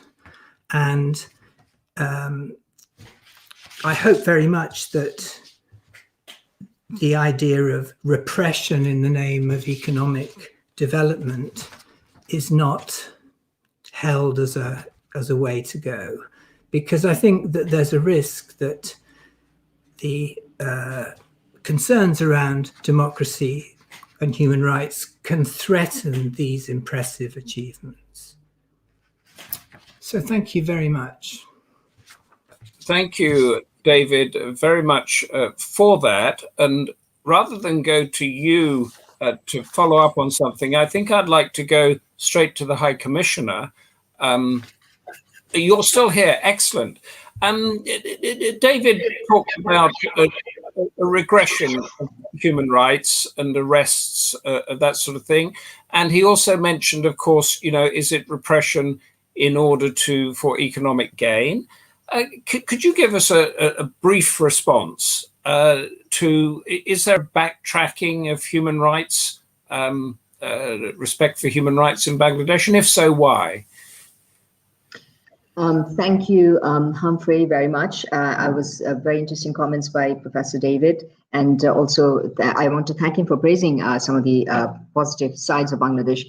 I think that, particularly in British academia, in civil society, there needs to be a lot of decolonization of perceptions I think the UK still holds a very colonized perspective of Bangladesh. And from there, we always see that British media, in South Asia, Bangladesh is the only country. Again, it gets hit, bulldozed by British media and sometimes criticized extensively by British academia. But I think they need to decolonize this view, and they need to understand that this kind of, if you look at the human rights record across South Asia and developing country, nobody is perfect. But at the end of the day, what the government is, what kind of institutions we hold, what kind of values we hold, and whether we have a free media, whether we have a free society, these are very important aspects. And I've already paid my tribute to civil society. Civil society plays a very important role, and the government and the civil society work hand in hand on social issues, on issues of people's emancipation. So when it comes to microcredit or you talk about primary education, even when UK aid goes to Bangladesh, 10% of UK aid goes to BRAC, the largest NGO in the world, but 97% of the aid goes to civil society. 3% goes to some sort of technical assistance to Bangladesh government. So I think these are things of the past. This kind of colonized approach to thinking that Bangladesh is the only offender in the world or in South Asia needs to be changed. There needs to be decolonized, this attitude. And, I went to, what I want to summarize is that, in no way Bangladesh, our record in human rights, we're a member of the Human Rights Council, but everything that happens in Bangladesh, it's a free society, free media, free social media. Nothing is banned in Bangladesh. YouTube is open. Social Facebook is open. You will never hear Bangladesh has banned these, social media. Okay. I think there's a lot of perception, and definitely, what happened in the health ministry. There's been public statements of the health minister, of the law minister, that due diligence and due course of law will take place. And in this case, nobody's human rights will be violated. Okay, can I just ask you for a very, has the West, or has David got it wrong? David Lewis got it wrong on this? And is there an Asian values when it comes to human rights that we're beginning to see in the United Nations now being discussed? And is there a Western values? And is I think, as David mentioned, repression needed for economic advancement? Just if you could encapsulate that thought for us, High Commissioner. Thank you. I would, first of all, David did mention about economic, progress is being used as a tool of repression, something like that. This is absolutely baseless because, there is no way you can ignore the leadership. Why is it that in last one decade, Bangladesh's every single performance is so, stunning? It is because, it cannot happen in a vacuum. Where the government is spending budget and our GDP is growing, there's a huge investment by the government in the people. And that shows that we're talking about the human rights element here. Is it necessary it's the same to thing. If human rights record was so bad, then it'll come up. We're a member of the Human Rights Council. There are platforms to discuss these issues, and our human rights record is no less or no more than any other South Asian country or the Asian. And yeah, there is a perception, there's a difference and gap in values of Western values and Asian values and the way human rights is dealt with. But, we have National Human Rights Commission. And, the chair of the Human Rights Commission is always making independent statements in Bangladesh. We have an Information Commission. These are independent institutions. We have an Anti-Corruption Commission. They are, they're statutory bodies. They give statements and they challenge the government. Many ministers, MPs have been challenged, have been served notices. Civil servants have been served. So I'd say that these are very strong institutions that strengthens our democracy and our leadership and our democratic and pluralistic identity. So, I think that's we've nailed that one, because we have a fascinating video question from Faria Masood coming at the moment on the issue of climate change. Vineet, do you have that video that we can watch? Hello to the panel. My name is Faria and I'm a journalist. I often specialise in reporting on and from Bangladesh, and I'm currently employed by BBC News. My question to the panel is, how can we mobilise Bangladesh's leaders and its academics and also its business people to help those many thousands of Bangladeshi people who have been displaced due to climate change that's often rendered their farmland unusable? And how can we also mobilise Bangladeshis living abroad to help out in this issue? Thank you. That's what. Again, High Commissioner, since you're on the screen with me, has Bangladesh got its own unique solution to climate change that it could tell us about? Because you are on the front line of it. Again, very quickly, if you could, please. Thank you, Humphrey. Last year, there's this article by Prime Minister Sheikh Hasina in The Guardian and also in Financial Times. It was right after the cyclone Amphan, Category 5 cyclone hit Bangladesh in the midst of COVID crisis. And, the article was that how Bangladesh moved 2.3 million people from its coastline to safety during the cyclone Amphan. This is the kind of skill and disaster preparedness niche that we have created and skill by the people of Bangladesh and the government of Bangladesh. So definitely we are a climate leader, and we are currently the president of Prime Minister Sheikh Hasina has assumed the presidency of Climate Vulnerable Forum, 48 most climatically vulnerable countries. When it comes to climate justice and climate displacement, already 6 million people of Bangladesh are climatically displaced. Every year due to natural disasters, the ferocity keeps on and the frequency keeps on increasing. So we are taking a leadership in climate justice on the issue of loss and damage and compensation and carbon trading. In COP26, you will see Bangladesh's presidency and our Prime Minister putting forward certain proposals at the COP26 to UK presidency. And already Mr. Alok Sharma is slotted to visit Bangladesh, and we will bring up these issues. So there will be no compromise on the issue of loss and damage, climate compensation, climate displacement, and climate justice. We are also demanding a Human Rights Council, a special rapporteur on climate change and on human rights. Okay. That's the role of diaspora. I would like to mention a little bit. We value our diaspora.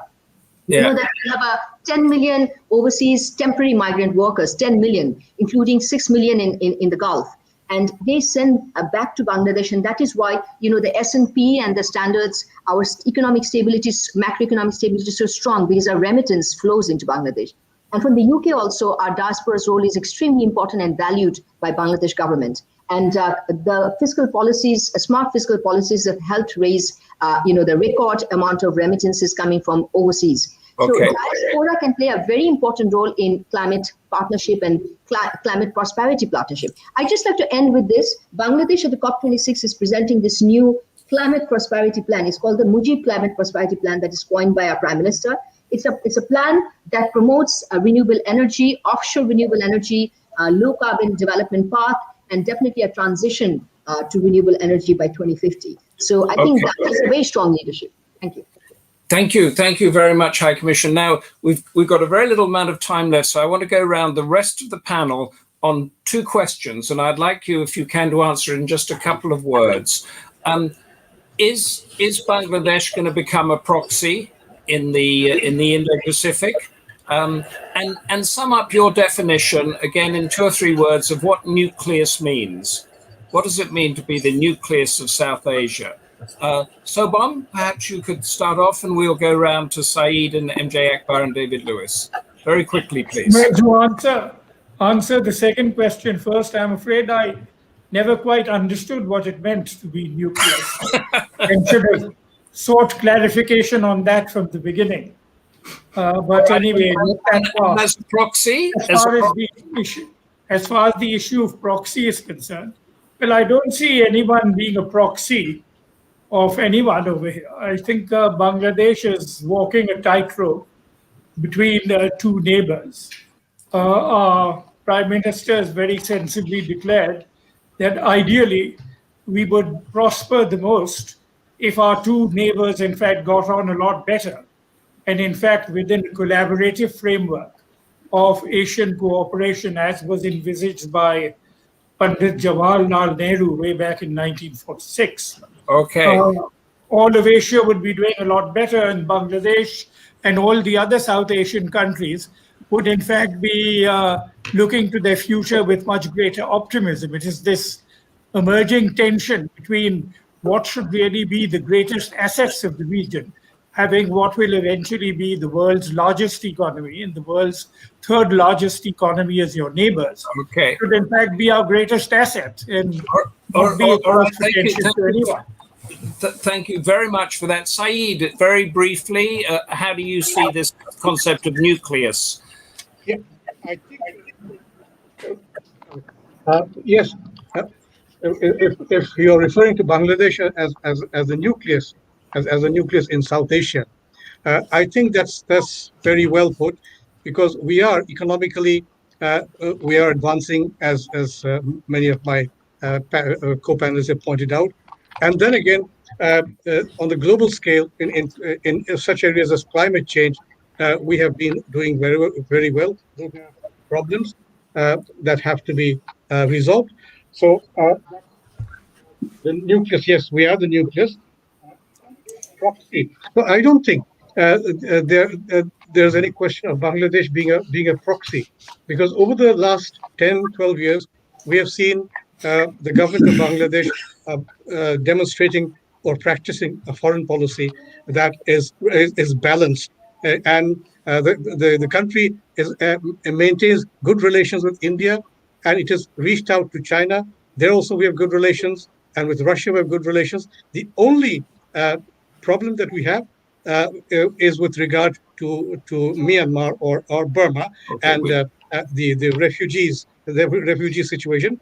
What the Bangladesh government would like to do, because of its balanced foreign policy with these three countries, Russia, India, and China, we would like these three countries to play a more proactive role in helping Bangladesh tide over the Myanmar, the Rohingya refugee situation. Okay. So I think we are on a good road here. Thank you very much for that very concise element. And MJ Akbar, could I ask you, as a journalist, to wrap up in 30 seconds the proxy issue, the proxy issue for Bangladesh, and how you see it being a nucleus? Well, I take almost as long as your question, Humphrey, which is no one is a proxy for another. We have a recent incident in which I think the Chinese ambassador in Dhaka held a press conference, which is rather bizarre, in order to give instructions to his host country instead of going to the ministry. And the Bangladesh government reacted quite firmly, saying that what could be said better should not have been said at all. I don't think Bangladesh is anyone's proxy. It's a absurd thing to actually allege. Bangladesh has its own independent views on how it should go forward, and that is the way it will be. As far as the nucleus issue is concerned, I said that in my presentation earlier, we have to see nucleus not as a single atom, but as a molecule with a few atoms inside, and nucleus must be an enabler of cooperation. Once a nucleus is an enabler of cooperation, then the nucleus aspect begins to work. But if the nucleus is unilateral, then, well, it will remain uniform. Excellent. An nucleus is an enabler of cooperation. That's brilliant.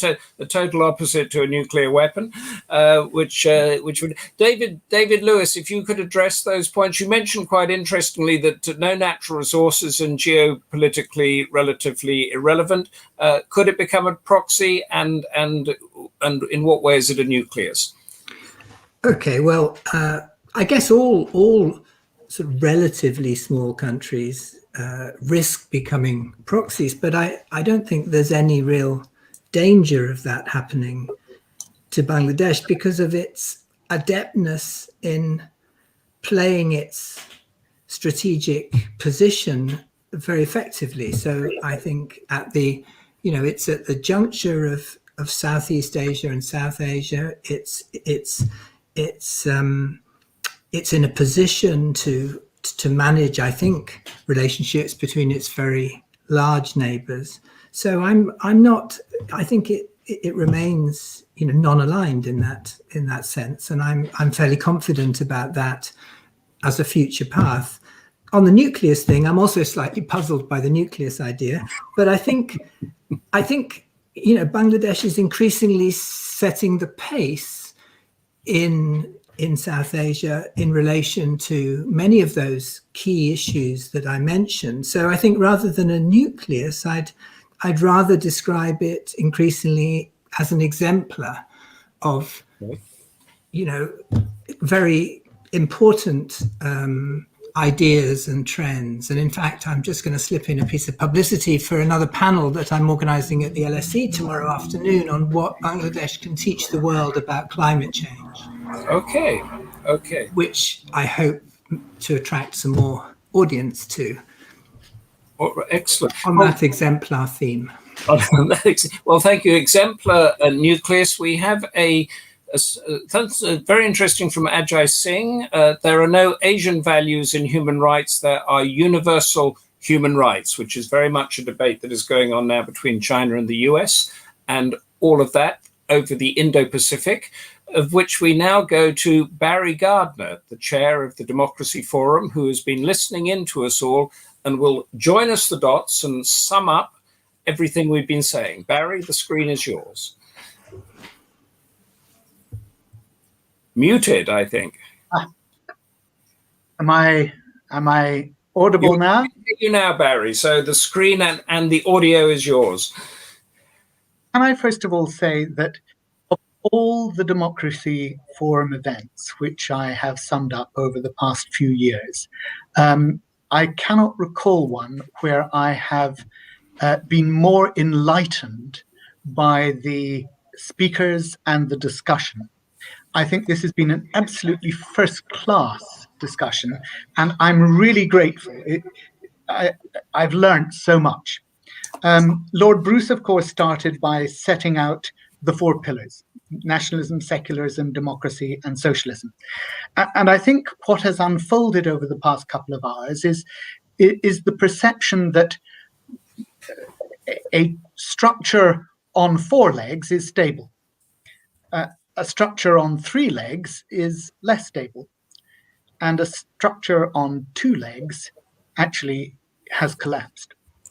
And Professor Rehman Sobhan was absolutely comprehensive. It was a magisterial performance, I thought, taking us from the development transformation, the entrepreneurship, the quadrupling of agricultural production, the micro-industrial emergence, the microcredit. But he did not shirk from talking about the emerging problems.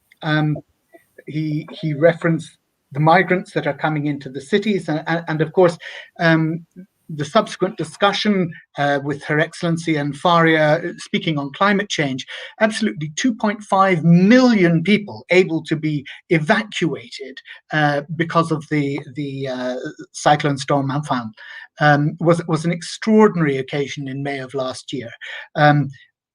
But of course, there is this increasing move into the cities, and that is taking its own toll. Now, if you look at the perspective plan that Bangladesh had set out for 2021 to 2041, this next 20 years of its development, it's very ambitious. It's looking to achieve upper middle income status by 2030. But of course, the Intergovernmental Panel on Climate Change says that 17% of land and 30% of agricultural food production may well be lost by 2030 as a result of climate change. So the tensions that Bangladesh is having to cope with, I don't think are appreciated certainly in the UK and in the wider world.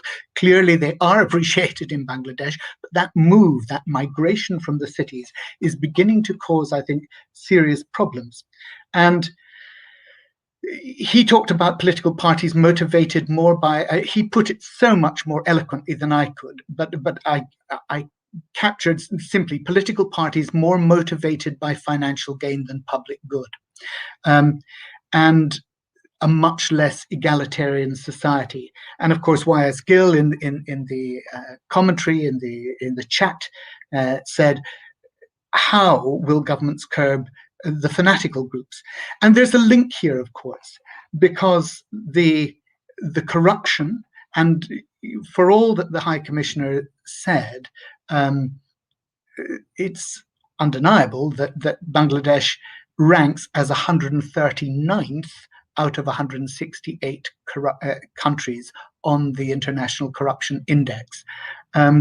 So we see that failure of one strand of the four pillars, and the way in which corruption in the cities, the way in which it's given way to the sort of mafia, the mastans, particularly in Dhaka, I believe, which are really infecting the body politic. And so that rapid urbanization as a result of climate change, but a lack of government support for the slum dwellers, coupled with that corruption, I think now paves the way for the extremism that was then referenced. Now, Syed Badrul Ahsan, he focused on that secularism, the importance of the secularism, and I thought it was a superb presentation of the way in which the history had unfolded, speaking of the Dark Ages, and also speaking about the sanitization of history to airbrush the role of Pakistan out, and how Bengali nationalism had been the basis of liberation, but the destruction of secularism and nationalism had come about in 75, making the rise of Islam as a state religion again an undermining of those four pillars. Sonia Khan intervened in a question saying the challenge of the next 50 years, 1, establish proper democratic governance, 2, accountability of institutions, and 3, tolerance. She feared the nation is becoming increasingly bipolar with this split between Islamism and separatism, and secularism, rather. Now, Her Excellency, goodness me, Your Excellency, I'd love an ambassador like you, okay? Because you certainly punch your weight, you certainly deliver your government's message. I think it was a tour de force, the way you presented things. But then I thought we saw in David Lewis, we saw there an outsider, we saw an anthropologist at work.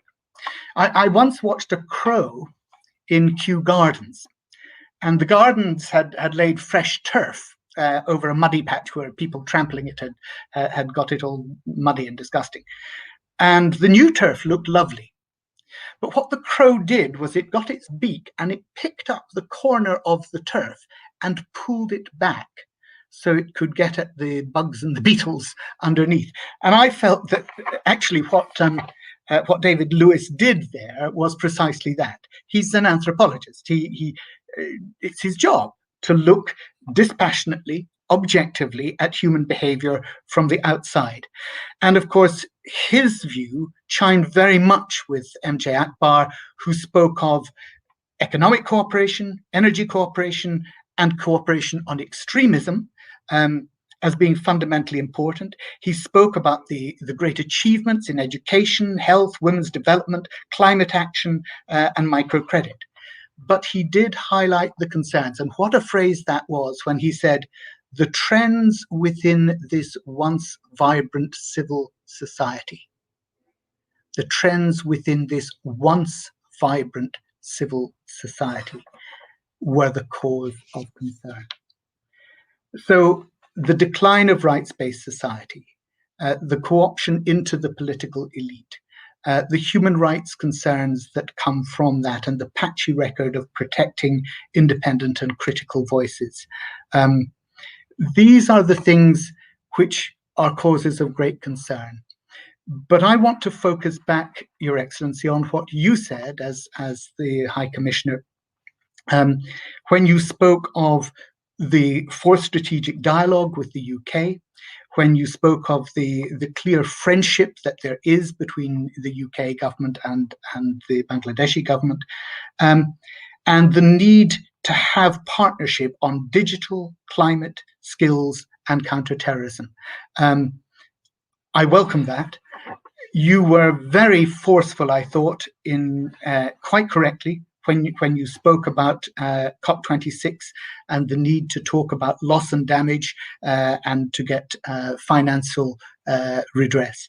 I would urge you, when you do that at COP26 and in the run-up to that, to use Bangladesh's diplomatic skills and its influence with other countries to have a linkage between loss and damage and Article 6, which you will know is all about the making sure that emissions trading and there'll be no double counting of emissions. This is the completion of the rule book of the UNFCCC that was supposed to take place in Paris, and it's now got to occur here in Glasgow at the end of this year. So I think there are huge challenges ahead. I think it has been one of the most fascinating democracy forums that we have ever had, and I'm most grateful to have been a part of it and to have listened to such excellent speakers. Barry, thank you very much, and what a wide range it is. And I completely agree with you here to such an extent that we're going to break with tradition, and the tour de force of the High Commissioner is coming back to give us 30 seconds of her own wrapping up on behalf of the Bangladesh government. High Commissioner. Thank you, Humphrey. I just want to say that, your title, Nucleus, I want to thank everyone for their views, and I have full respect for Professor David Lewis's views as well. Just like Mr. M.J. Akbar said, rather than a nucleus, we'd like to be the connectivity hub of South Asia. We'd like to be, because we are, geopolitically positioned like that. So I would rather say we are the emerging geoconnectivity hub of South Asia, where we're having seamless power connectivity with India. We're looking towards the similar connectivity with Myanmar. We want to have a seamless, connectivity between Bay of Bengal and Indian Ocean Rim. So there, our strategic importance needs to be highlighted and needs to be realized and reassessed by the West. This is what I want to say. Instead of nucleus, we have a foreign policy that says very balanced. We want to have friendship with all. And I think strategically, we're utilizing that foreign policy very smartly by our leadership, Prime Minister Sheikh Hasina. So coming back to those issues, I would like to say in climate, and one more fact, me being a woman, I would like everyone to reflect that, why is it that women empowerment and education had brought this transformation into Bangladesh? And this is part of our secular values. Again, the West has to look into it to ensure that the civil, we're speaking about civil society, and the government of Bangladesh, current government, have full respect for the civil society, as well as, our standards on human rights. Like I mentioned, we are a member of the Human Rights Council. We have full respect. We are a party to the ICCPR, and we take this thing seriously and maintain international standards. And I quite agree with somebody who made a comment that, there are no Asian standards of human rights. We pursue international standards of human rights, but we also have our limitations in terms of how we, institutions of how we deliver on them. But at the same time, the political commitment and intent is very important. That is what is respected by the British government. That is how we work with the British government. And our relationship with UK, our relationship with India and other Western countries are based, particularly with UK and India, are value-based relationship. Human rights, democracy, inclusion, women empowerment, progressive aspirations of mankind. These are the main fundamentals of our bilateral relations with the United Kingdom as well as with India. Therefore, we are looking towards a very prosperous, a relationship in prosperity. And when we talk about Golden Bengal concept of Bangabandhu, it's a prosperity concept that is inclusive. And during the COVID, Prime Minister Sheikh Hasina gave the second highest financial stimulus package in Asia, which was $15 billion. And who are the target people? The marginalized people. You spoke about the slum dwellers. Everybody was given 2,000 to 3,000 taka per month as cash incentive to survive during this difficult time. And that is why our per capita, our GDP continues to be 5.2%. Behind that, there's a lot of stimulus package and government incentive. So we must not forget the importance of leadership and the role of leadership in supporting free media, supporting civil society. In future Bangladesh, we continue to, on behalf of my government, I would like to reiterate our government's commitment and commitment to Prime Minister Sheikh Hasina to continue to play a leading role in supporting civil society in Bangladesh, free media, as well as taking leadership in climate change and being the voice of climate justice for the vulnerable.